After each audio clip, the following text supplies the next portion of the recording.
चुनावी रण का छठवां चरण पूरा हो चुका है। अब बारी 7वें और अंतिम चरण की है। 1 जून को 7वें चरण के लिए 57 सीटों पर वोटिंग होगी, लेकिन इसके पहले सभी दलों ने प्रचार के लिए पूरी ताकत झोंक दी है। खास बात यह है कि हर चरण में चुनावी मुद्दे बदलते रहे। पहले चरण में जहां मोदी की गारंटी, राम मंदिर, परिवारवाद, भ्रष्टाचार का मुद्दा हावी रहा, तो दूसरे चरण में मंगलसूत्र, मुस्लिम आरक्षण का मसला सियासी गलियारों में तैरता रहा। तीसरे चरण में मुस्लिम आरक्षण और वोट जिहाद पर जुबानी जंग देखने को मिली। ऐसे में चौथे, पांचवें और छठे चरण में भी मुद्दे बदलते रहे और अब बारी 7वें चरण की है, जहां पीओके यूसीसी का मुद्दा चुनावी समर में जोर शोर से तैर रहा है। लेकिन जनता चुनावी मुद्दों को लेकर क्या सोचती है, इसे लेकर इंडिया न्यूज की टीम ने एक सर्वे किया है। इस दौरान जनता ने क्या बताया, ये हम आपको बताएंगे। इन मुद्दों पर भी चर्चा करेंगे। हमारे साथ खास मेहमान होंगे जो आपको इसका विश्लेषण भी कर बताएंगे। लेकिन उसके पहले एक रिपोर्ट है, वो हमने तैयार की है, उस रिपोर्ट को देखिए।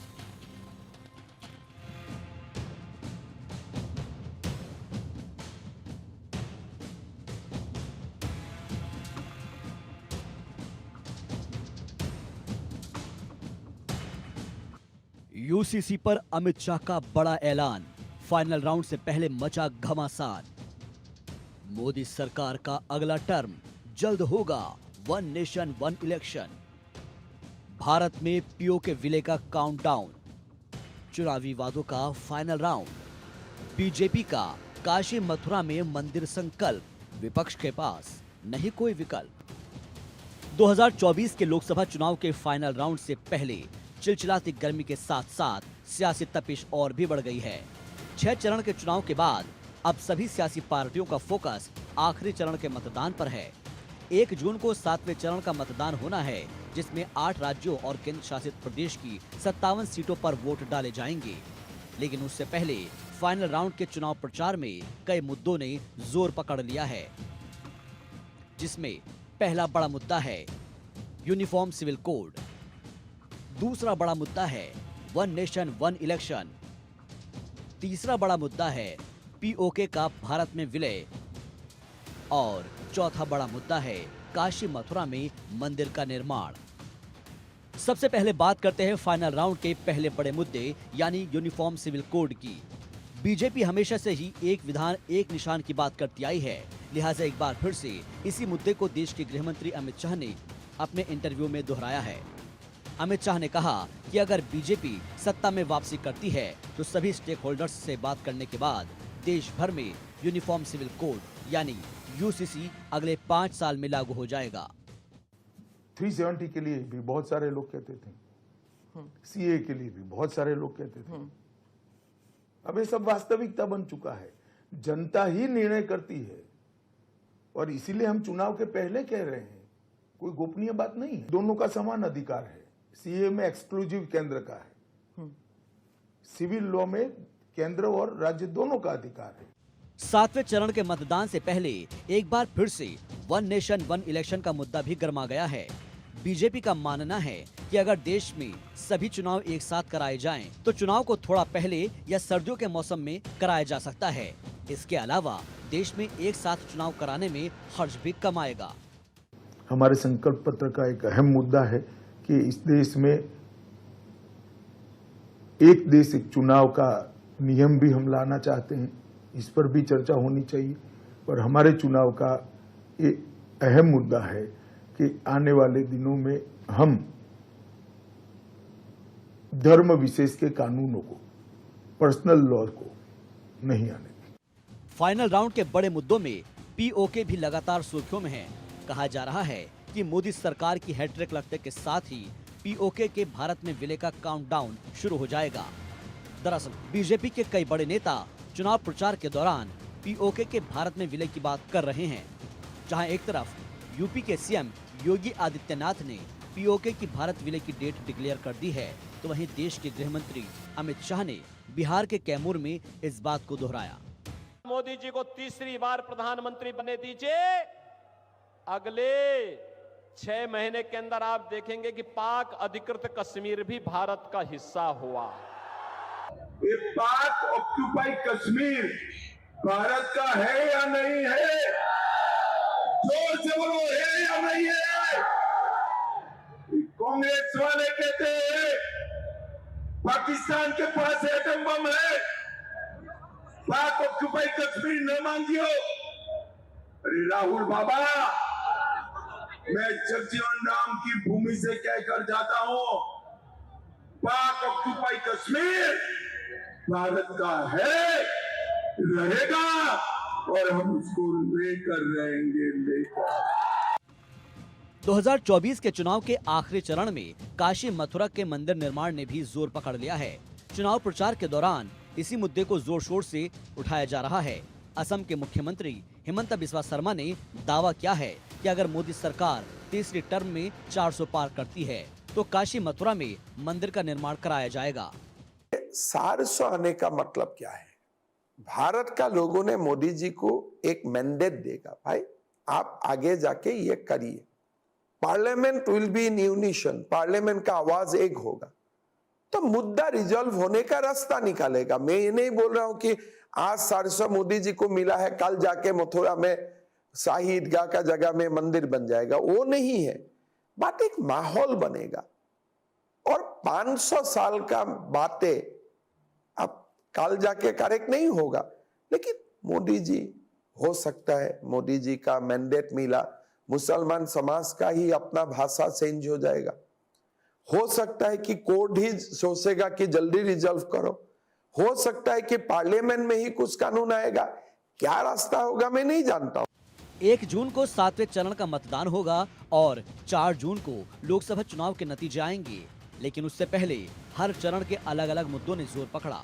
भले ही पिछले 6 चरण के मुद्दे अलग रहे हो, लेकिन 7वें यानी आखिरी चरण के मुद्दे बदल चुके हैं। अब देखना होगा कि आखिर जनता किन मुद्दों पर वोट डालती है और जिन मुद्दों को चुनाव के दौरान उठाया गया है उनका कितना असर चुनाव के नतीजों पर होगा। Bureau report, India news. तो चर्चा करते हैं, समझने की कोशिश करते हैं कि हर चरण में आखिर चुनाव के मुद्दे क्यों बदले। हमने जो लोगों से सवाल पूछे उसके जवाब या लोगों की राय भी निकल कर आई है। हमने जो पहला सवाल लोगों से सर्वे में पूछा वो आपके टीवी स्क्रीन पर आखिरी चरण के चुनाव का सबसे बड़ा मुद्दा आखिर क्या बन गया है।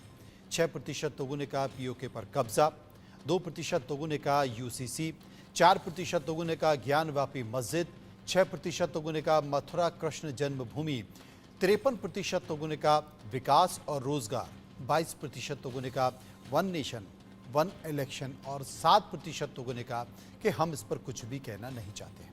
चर्चा करते हैं। चर्चा के लिए हमारे पास सूर्य प्रकाश मैथिल हैं जो कि नेता बीजेपी हैं, अजय वर्मा कांग्रेस नेता हैं, संजीव उनियाल राजनीतिक विश्लेषक हैं और हिमांशु भट्ट वरिष्ठ पत्रकार हैं। सबसे पहले मैं हिमांशु जी के पास चलूंगा, इससे पहले कि तापमान काफ़ी गर्म हो क्योंकि सूरज पहले से ही बरस रहा है, 47 और 48 डिग्री पर है। तो एक बार हिमांशु जी से हम समझने की कोशिश करेंगे। हिमांशु जी, हर चरण में मुद्दे बदल रहे हैं। पहले चरण के मुद्दे, दूसरे चरण के मुद्दे, तीसरे, चौथे, 5वें और अब 6वें चरण में भी पीओके और यूसीसी आ गया। संकेत किस तरीके से? सीधी बात है, देखिए हर एक चरण के अंदर हर एक राजकीय पक्ष ने, दोनों तरफ ने अपने अपने नैरेटिव सेट करने की कोशिश की। आखिर में 6 चरण का मतदान हो चुका, इतना बड़ा चुनाव हो चुका, तो लोगों की समझ में तो आ ही जाता है कौन जीतने वाला है, कौन हारने वाला है। राजनेता को ये तो पता चल जाता है।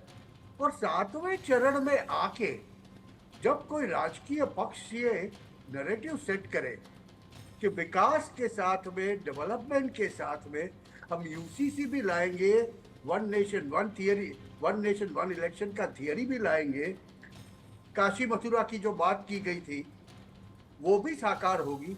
इसका मतलब ये हुआ कि 7वें चरण में विजेता होने वाले पक्ष ने बहुत सीधा साधा नैरेटिव सेट कर दिया है जिसका जवाब सामने नहीं मिल रहा। और ये नैरेटिव 7वें फेज के चुनाव में चलेगा। देखिए अब तक तो बराबर हुआ, एक बाजू एक बात की गई, दूसरी बाजू दूसरी बात की गई। कहीं वेल्थ डिस्ट्रीब्यूशन की बात की गई, किसी ने वेल्थ डिस्ट्रीब्यूशन की बात की तो किसी ने विकास की बात की। कहीं नॉर्थ साउथ डिवाइड की बात की गई, किसी ने ये कर दी, तो दूसरी तरफ देश एक है की बात हुई। तो ये अजय वर्मा negative- साहब कांग्रेस नेता हैं, उनसे भी एक प्रतिक्रिया लेते हैं। अजय साहब, आप क्या कहेंगे? आदरणीय मनोज मनु जी, देश आपको नमस्कार कर रहा है जी। और मैं ये बताना चाहता हूँ, भारतीय जनता पार्टी जो इन लोगों के पास, देश की जनता ने इन्हें नकार दिया, मुद्दे इनके पास बचे नहीं। 6 चरणों में चारों तरफ से खबरें आ गई। और तो और जो आरएसएस से इनका तलाक हो गया। आज पन्ना प्रमुख बदल दिए सारे लास्ट चरण के। जो आरएसएस में अभी एक वीडियो देख रहा था, नड्डा साहब का आ रहा था स्टेटमेंट, वो कह रहे थे अब हमें आरएसएस की जरूरत नहीं है। ये कौन जो है मुजरा कर रहे हैं? ये कौन मुजरा क्या कर बोल रहे रहे हैं हैं आपने आपके? भाई साहब? ये शब्द ये प्रयोग कौन जो है? समझ के करिए। नहीं या नहीं नहीं, सबके ये पर आपकी बैठे हुए हैं। नेशनल आपकी डिबेट में तरह कौन किसी मुजरा को कर करने रहे वाले हैं? नहीं। हो, कोई देश भी के हंसा हो। प्रधानमंत्री, हम तो देश के नहीं भैया, प्रधानमंत्री अभी को, नहीं बोलने दूंगा मैं आपको।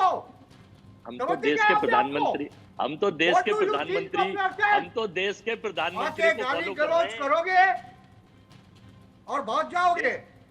हाँ? देश के यही प्रधानमंत्री करके आए हो को आप। हम, अरे भैया जो हंस रहा है, हम तो अरे चुप प्रधानमंत्री बैठिए को आप, फॉलो कर रहे हैं। चुप बैठिए। उन्होंने अपने उन्होंने शब्द नहीं कहा प्रयोग देश को में मुजरा सही कर कीजिए रहे हैं। पहले, शर्म या करो। फिर माफी मांगिए। करनी चाहिए आपको। आप क्या यहाँ शब्द बैठ के का यूज आप किया? बातें कर रहे हैं। क्या शब्द का यूज किया आपने? भाग या बैठ के भांडों की तरह हंस रहे हैं आप। और क्या कहूँ आपको मैं, और क्या कहूँ आपको चुप मैं? बैठिए एकदम। भांडो आप।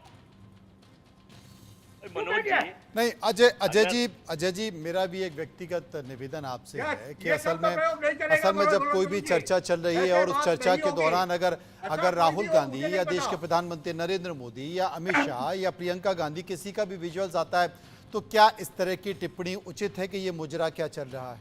मैं आपसे जानना मनोज चाहता जी, हूँ, आप ही जवाब देश के दीजिए। प्रधानमंत्री, मैं दे रहा हूँ ना, सुन ले जरा। हाँ। देश के प्रधानमंत्री संवैधानिक पद पर हैं, हम उन्हें अपना अभिमान और सम्मान मानते हैं। 2-2 बार मुजरे के लिए नहीं, वो कह रहे हैं, हम चुनावी उन्हें मंच follow कर पर रहे हैं। लोगों को अगर अभिवादन स्वीकार किया जा रहा है तो क्या ये मुजरा करना नहीं है? नहीं नहीं नहीं, तो ये हंस बहुत कौन रहा छोटी था सी आपकी टिप्पणी। सभ्य डिबेट में? ये जो हंसी आ गई, ये सभ्य डिबेट में ये हंसना कहाँ तक न्याय संगत था भाई? अगर कोई आदमी बोल रहा है, इसका मतलब आप क्या कर रहे हैं? ये आप बदतमीजी कर रहे हैं, ये बेहूदगी कर रहे हैं, आप जो भी हैं, चाहे आप राजा हो। लेकिन सवाल ये नहीं, सवाल मेरा ये है कि जब मैं आपको कोई चर्चा कर रहा हूँ, नहीं, मैंने मैं बड़े ध्यान व्यक्तिगत से निवेदन सुना। कर रहा हूं कि थोड़ा सा सभ्य भाषा का इस्तेमाल किया जाए, नहीं, क्योंकि हम तो एक प्रधान- राष्ट्रीय चैनल पर हम लोग राष्ट्रीय मनोज जी, परिचर्चा हम कर तो- रहे हम हैं। तो चलिए, मैं आगे प्रधानमंत्री बढ़ूंगा जी अजय जी, को मैं आगे follow कर बढ़ूंगा। रहे हैं। नहीं, सर्वे का एक और मेरी बात- सवाल ले लेते हैं, क्योंकि समय तो हम लोगों के पास सीमित ही है ना। सर्वे का एक और सवाल है, आखिरी चरण आते आते किस दल के नेताओं के बयान मर्यादा लागने लगी? 22% लोग मानते हैं कि बीजेपी के, 27% लोग मानते हैं कांग्रेस के, 4% लोग क्षेत्रीय दलों की बात कर रहे थे और 40% लोग ये मान रहे थे कि इनमें से सभी विकल्प। 7% लोग ऐसे थे जो इस पर कुछ भी कहना नहीं चाहते। हमारे साथ मैथिल हैं, भारतीय जनता पार्टी के प्रवक्ता, उनके पास हम चलेंगे। क्या कहना है आपका? धन्यवाद मनोज जी। पहले तो आपको और पूरे देश को भारत माता की जय, वंदे मातरम। और बहुत दुखद है मुझको कि आपने गली कूचों की जो चाय की टपरी पे खड़े हुए जो चिंटू पिंटू होते हैं ना, उनको आप राष्ट्रीय स्तर पे बैठाकर इस प्रकार की देखिए अपमानजनक मैथिल साहब, शब्दों अब का आप द बिलो द प्रयोग बेल्ट आ करवाते गए, हैं। आप बिलो द बेल्ट आ गए, ना- फिर आप ऐसी बात करेंगे तो फिर वो शुरुआत करेंगे, चर्चा हो ही नहीं पाएगी ना, बात खत्म होगी। आगे बढ़िए, अगर आगे बढ़िए चर्चा नहीं बढ़ पाएगी। मनोज जी, ये प्रज्वल मैथिल साहब, चर्चा नहीं बढ़ पाएगी। आप चिंटू मिंटू बोलेंगे, वो कुछ और बोलने लगेंगे, हम इसी में उलझे रहें। चरण छूने वाले शिष्य, या आसार राम अब के सुनिए। साथ डांस करने वाले लोग, ये देखिए, कुलदीप ऐसा सेंगर की है कि विचारधारा, ये जो- ये अरे वो- भाई साहब, वो- मैंने वो- लोगों से वो- कुछ वो- सवाल पूछे हैं, उस पर ये लोगों ने गॉडसे अपनी जैसे राय दी है, हत्यारे जैसे मैं सोच उस के पर लोग- जानना चाह रहा हूं। ये गॉडसे की हत्यारे की सोच के लोग, ये ब्रजभूषण के हम लोग यही चर्चा करते रहे क्या? हम लोग यही चर्चा करते रहे तो फिर मैं आप लोगों के पास नहीं आऊंगा। ये आसाराम बाबू के चिंटू चरण पिंटू छूने का वाले फॉलो शिष्य, कर दीजिए। ये प्रज्वल ये जो गली रेवन्ना, का चिंटू ये पिंटू प्रज्वल वाला रेवन्ना जो कीजिए। बलात्कारी एमपी है, ये जो गली पूछे का चिंटू पिंटू का इनका वो फॉलो डाउन कीजिए, प्लीज निवेदन कर रहा वो हूँ, यदि आप मुझे समय दे रहे हैं तो। मास रेपिस्ट, घोर बलात्कारी एमपी प्रज्वल रेवन्ना, 70 करोड़ महिला इनके घर में भी बहन बेटी होंगी, 70 करोड़ महिलाएं पीड़ित है उससे बलात्कारी एमपी से, उसे बचाने के लिए उनके साथ बैठ मनोज रहे, जी, उन्हें ये जिताने की आपकी अपील कर रहे हैं। डिबेट का जो डेकोरम है ये टूट रहा है। मैथिल बलात्कारी साहब मैंने आपसे पहले ही चिंटू निवेदन बिट्टू किया का था, मैं शुरुआत कहता हूं। आपने कर दी, अब ये जवाब आप ले बलात्कारी लीजिए। नेताओं पहले पार्टी के अजय जी ने लोग। शुरुआत की, मैंने उनको संभालने की कोशिश की, उसके बाद आपने शुरुआत कर दी। मेरा ये सभी से एक बलात्कारी निवेदन नेताओं है, पार्टी के मेरा लोग। सभी, मेरी मेरी बात सुनिए, मेरा सभी से एक निवेदन है, मेरा सभी से विनम्र निवेदन है कि जो सवाल हो उसी पर चर्चा हो, कृपया अब शब्दों का इस्तेमाल ना किया जाए। मैं सर्वे का एक और सवाल लेता हूं, फिर से शुरुआत करता हूं।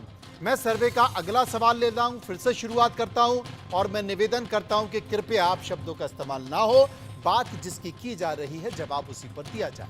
सर्वे का एक और सवाल, क्या नेताओं को चुनावी रैलियों में सेना और संविधान पर बयानबाजी बंद कर देना चाहिए?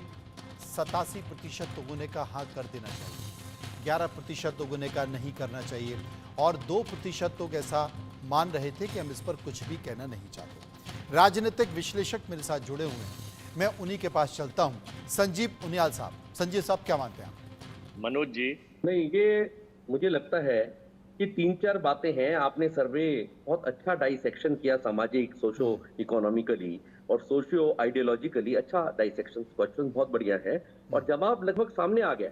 जब जवाब सामने आ गया है तो इसमें मुझे लगता है कि बहुत कुछ कहने की आवश्यकता नहीं है। सैनिकों के लिए अगर कोई उनकी विजय गाथा है, हम विजय गाथा का चर्चा करते हैं तो गलत नहीं है, परंतु अगर हम उनकी कोई नेगेटिव बात करते हैं, अगर हम कहते हैं कि उनको मांद में मार कर आए, उनके घर में मार कर आए, तो ये विजय गाथा का पार्ट एंड पार्सल है, जिससे मनोबल बढ़ता है आम व्यक्ति का, वोटर का, उसके अंदर एक जोश पैदा होता है। और मुझे लगता है कि यही वो कुछ कारण होंगे जिनकी वजह से हम अपने वोट परसेंटेज का भी सुधार कर सकते हैं। और लोगों ने 47% लोगों ने इसको एडमिट किया है, शायद किया है या नहीं किया है कि भाई नहीं करना चाहिए। पर मुझे लगता है कि आपके प्रश्नों की अगर हम उसमें धार को अगर पढ़ते हैं तो धार बताती है कि लोगों का मन बिल्कुल है वोट देने का।